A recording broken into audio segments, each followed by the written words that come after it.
विधानसभेच्या निवडणुकीआधी शेतकऱ्यांच्या खात्यामध्ये 4,000 रुपये तर लाडक्या बहिणींच्या खात्यामध्ये 1,500 रुपये जमा होणार आहेत। तर शेतकऱ्यांना नमो शेतकरी महासन्मान निधीचे राज्य सरकारकडून 2,000 आणि केंद्र सरकारकडून 2,000 रुपये मिळणार आहेत। राज्यात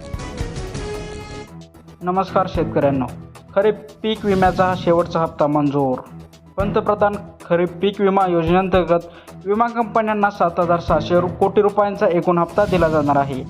अशाच अपडेट्स आजच्या जाणून घेण्यासाठी व्हिडिओ संपूर्ण बघा। चॅनलवर जर नवीन आला असाल तर चॅनलला सबस्क्राईब करायला विसरू नका। तसेच हा व्हिडिओ तुम्ही कोणत्या जिल्ह्यातून बघत आहात हे कमेंटद्वारे नक्की सांगा, म्हणजे तुमच्या जिल्ह्याची कर्जमाफीचे पैसे भेटायला लागले की आम्ही तुम्हाला कमेंटद्वारे नक्की रिप्लाय देऊ। तर काय आहे बातमी, राज्य सरकारने आतापर्यंत सुमारे 6,554 कोटी रुपये अदा केले असून एकाच वेळी 10 लाख शेतकरी खात्यांमध्ये पैसे जमा करण्याची प्रक्रिया सुरू झाली आहे। पीक विमा अर्ज भरण्याचा वेग वाढला। गेल्या 28 जुलैपासून शेतकऱ्यांच्या खात्यात पीक विम्याचे पैसे जमा होऊ लागल्याने शेतकऱ्यांमध्ये विश्वास निर्माण झाला आहे। परिणामी अवघ्या एका आठवड्यात 28,702 शेतकऱ्यांची नवीन पीक विम्याचे अर्ज दाखल केले आहेत। शेतकरी कर्जमाफीची रक्कम जमा होणार। सहकारी मंत्री बाबासाहेब पाटील यांनी दिलेल्या माहितीनुसार तांत्रिक अडचणीमुळे कर्जमाफीची रक्कम मिळण्यास काहीसा विलंब झाला होता, परंतु ही रक्कम आता शेतकऱ्यांच्या खात्यावर जमा होण्यास सुरुवात होणार आहे। गोदावरी पात्रात जलविसर्ग, शेतकऱ्यांना दिलासा। कोरड्या पडलेल्या गोदावरी नदीच्या पात्रात जायकवाडी धरणातून पाणी सोडण्यात आले आहे। यामुळे नदीकाठच्या शेतकरी बांधवांना मोठा दिलासा मिळालेला आहे। शेतकऱ्यांनी त्वरित ई-केवायसी पूर्ण करण्याचे आवाहन। महाराष्ट्र ग्रामीण बँक शाखा व्यवस्थापक आकाश भगत यांनी सर्व शेतकऱ्यांना विविध योजनांचे लाभ विना अडथळा मिळवण्यासाठी आपली ई-केवायसी प्रक्रिया त्वरित पूर्ण करण्याचे आवाहन आहे। वन्य प्राण्यांकडून पिकाचे नुकसान। वन्य प्राण्यांच्या उपद्रवामुळे पिकांचे मोठे नुकसान होत आहे। शेतकरी विनोद चव्हाण यांनी 18 गुंठ्यातील सोयाबीन पिकांची वन्य प्राण्यांची मोठी नासाडी केली आहे। गोडेगाव बाजारात मिरचीला 25 ते 30 रुपये दर। गोडेगाव बाजारात सध्या मिरचीला प्रति किलो 25 ते 30 रुपये दर मिळत आहे। दर कमी असल्याने व्यापारी वर्गाच्या मनमानी कारभाराविरुद्ध शेतकऱ्यांमधून संताप व्यक्त होत आहे। प्रधानमंत्री आवास योजनेचे अर्ज उघडले। प्रधानमंत्री आवास योजनेअंतर्गत राज्यभरातून अर्ज करण्याची प्रक्रिया खुली करण्यात आली आहे। एकूण 11,120 घरांसाठी ही स्पर्धा व अर्ज प्रक्रिया पार पाडणार आहे। पिंक ई रिक्षा योजनेला कमी प्रतिसाद। महिलांसाठी असलेल्या पिंक ई रिक्षा योजनेअंतर्गत केवळ 5 रिक्षांचे वाटप झाले आहे। चार्जिंग सुविधांची कमतरता, सेवा शुल्क आणि कर्जांच्या किचकट प्रक्रियेमुळे त्रुटींमुळे महिलांना या योजनेतून माघार घेतली आहे। महा ई सेवा केंद्रावर मोफत ई-केवायसी सुविधा। शेतकऱ्यांना कर्जमाफी व इतर लाभासाठी आवश्यक असलेली ई-केवायसी महासेवावर केंद्रावर मोफत करून दिली जाणार आहे। सोलापूर जिल्ह्यात आधार शेडिंग वेगात। सोलापूर जिल्ह्यात 18,573 शेतकऱ्यांचे आधार शेडिंग पूर्ण झाले असून प्रत्यक्ष डीबीटीद्वारे रक्कम खात्यात जमा होणार आहे। पंढरपूर तालुक्यातील 3,224 शेतकऱ्यांना कर्जमाफीचा लाभ मिळत आहे। अहिल्यादेवी होळकर कर्जमुक्तीची पहिली यादी। पुण्यश्लोक अहिल्यादेवी होळकर शेतकरी कर्जमुक्ती योजनेची पहिली यादी जाहीर झाली असून लाभासाठी ई-केवायसीची सक्ती करण्यात आली आहे। स्मार्ट मीटर विरुद्ध ग्रामसभेत ठराव मांडण्याचे आवाहन। शेतकऱ्यांच्या संमतीशिवाय बसवलेल्या जाणाऱ्या स्मार्ट मीटरला विरोध करण्यासाठी स्वाभिमानी शेतकरी संघटनेचे सर्व ग्रामपंचायती यांना ग्रामसभेत विरोधी ठराव मंजूर करण्याचे आवाहन केले आहे। आजपासून कर्जमाफीचे पैसे हे खात्यामध्ये जमा होणार आहेत। शेतकऱ्यांचं 2 लाखांपर्यंतचं कर्ज माफ होणार आहे। 16,94,000 शेतकऱ्यांना कर्जमाफीचा लाभ मिळणार आहे। अखेरकार शेतकऱ्यांच्या खात्यात पैसे जमा होण्यास सुरुवात झाली। तशीच कोणत्या 5 जिल्ह्यात लाडक्या बहिणीच्या योजनेचे पैसे जमा होणार आहे हे संपूर्ण माहिती अपडेट जाणून घेण्यासाठी हा व्हिडिओ संपूर्ण बघा। त्याआधी हा व्हिडिओ तुम्ही कोणत्या जिल्ह्यातून बघत आहात तेव्हा कमेंटद्वारे नक्की सांगा, म्हणजे तुमच्या जिल्ह्याचे कर्जमाफीचे पैसे जमा होण्यास चालू झाले तर आम्ही तुम्हाला कमेंटद्वारे नक्की सांगू। तर पाहू आजच्या 40 ताज्या बातम्या। कर्जमाफीची रक्कम खात्यात जमा। राज्य शासनाच्या कर्जमाफी योजनेची रक्कम शेतकऱ्यांच्या बँक खात्यामध्ये जमा होण्यास प्रत्यक्ष सुरुवात झाली असून परभणी जिल्ह्यासह अनेक जिल्ह्यातील शेतकऱ्यांच्या खात्यात पैसे जमा झाल्याने संदेश येऊ लागले आहेत। पशुधन विमा योजना। राज्यातील पशुपालक व शेतकऱ्यांसाठी नवीन पशुधन विमा योजना सुरू करण्यात येणार असून यामध्ये केंद्र व राज्य सरकार मिळून 85% हप्ता भरणार आहेत, तर केवळ 15% हप्ता लाभार्थ्यांना भरावा लागणार आहे।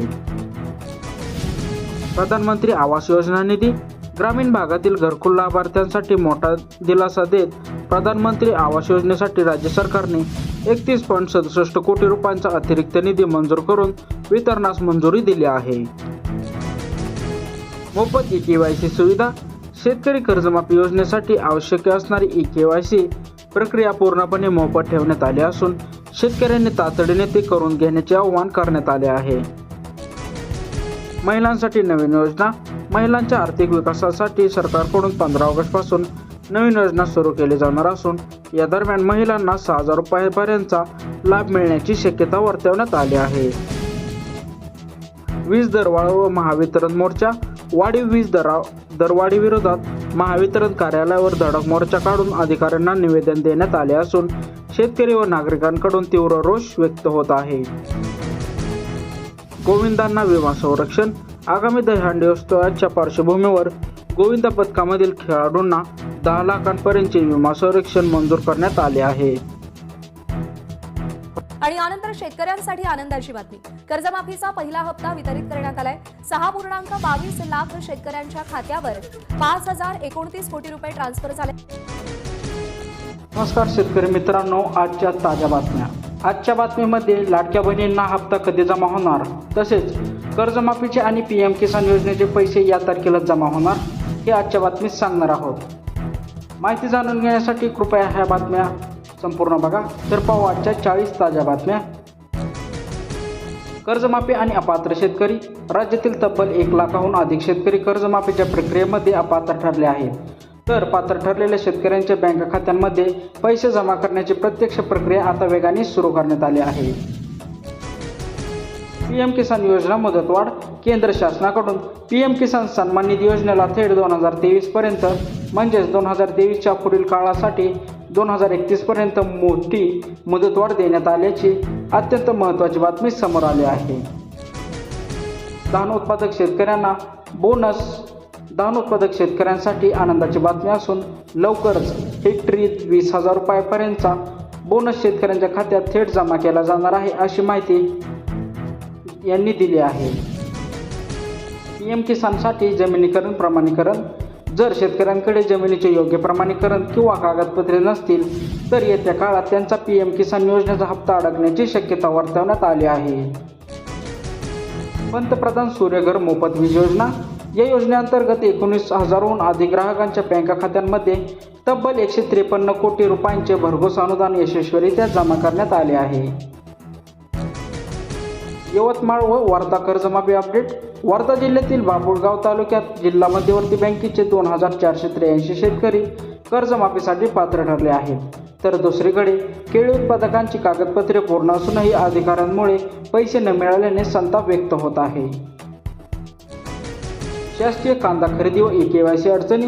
शासकीय कांदा खरेदीमध्ये A ग्रेडच्या नावाखाली शेतकऱ्यांची वारंवार पिळवणूक होत आहे. 36,569 शेतकऱ्यांचे सुमारे 17 कोटी रुपयांचे अनुदान केवळ ई-केवायसी मधील तांत्रिक अडचणीमुळे अडकले आहे. परभणी अतिवृष्टी नुकसान. परभणी जिल्ह्यात झालेल्या मुसळधार अतिवृष्टीमुळे तब्बल 4,408 हेक्टर क्षेत्रावरील पिकांना व शेतजमिनीला फटका बसला असून याचा सविस्तर अहवाल विभागीय कृषी संचालकांकडे सादर करण्यात आला आहे. लाडकी बहीण योजनेची अंतिम यादी. पालघर जिल्ह्यासह राज्यभरात मुख्यमंत्री माझी लाडकी बहीण योजनेची अंतिम यादी जाहीर झाली असून यामध्ये 1.66 कोटी महिला पात्र तर 80.71 लाख महिला अपात्र ठरल्या आहेत. एकुलते एक मुलीचे उच्च शिक्षण अनुदान. कुटुंबातील एकुलत्या एक मुलीला उच्च शिक्षणासाठी पुढे पाठवण्यासाठी व आर्थिक आधार देण्यासाठी राज्य शासनाकडून तब्बल 72,400 रुपयांचे विशेष अनुदान दिले जाणार आहे. जालना व भंडारा वीज बिल दिलासा. जालना जिल्ह्यातील तळणी शाखेतील 125 शेतकऱ्यांना 3.83 कोटींचा कर्जमाफी मिळालेली आहे.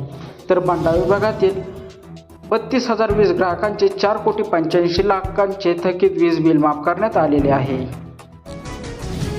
पीक विमा आणि जुने ट्रिगर नियम.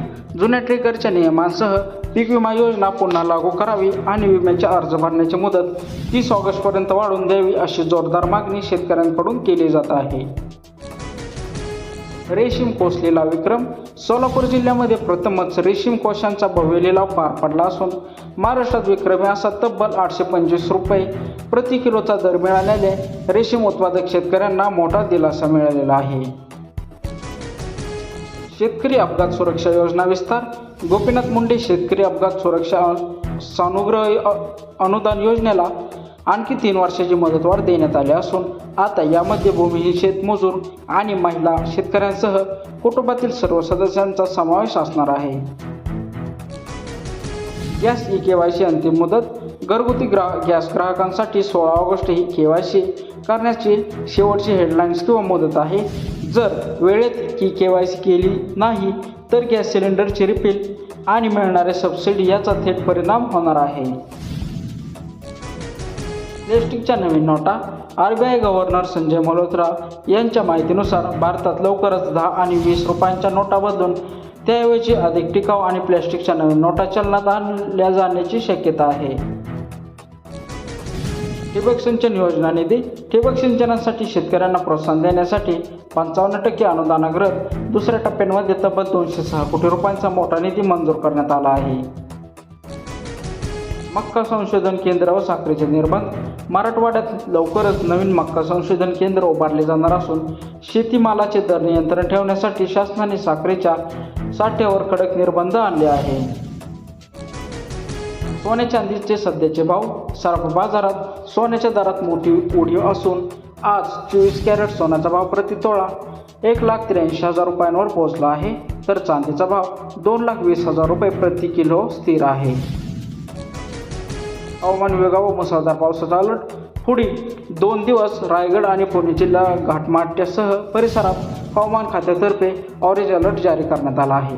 तसेच नागपूर, सातारा, कोल्हापूर, रत्नागिरी, सिंधुदुर्ग, चंद्रपूर, गोंदिया आणि गडचिरोलीसाठी येलो अलर्ट देण्यात आला आहे.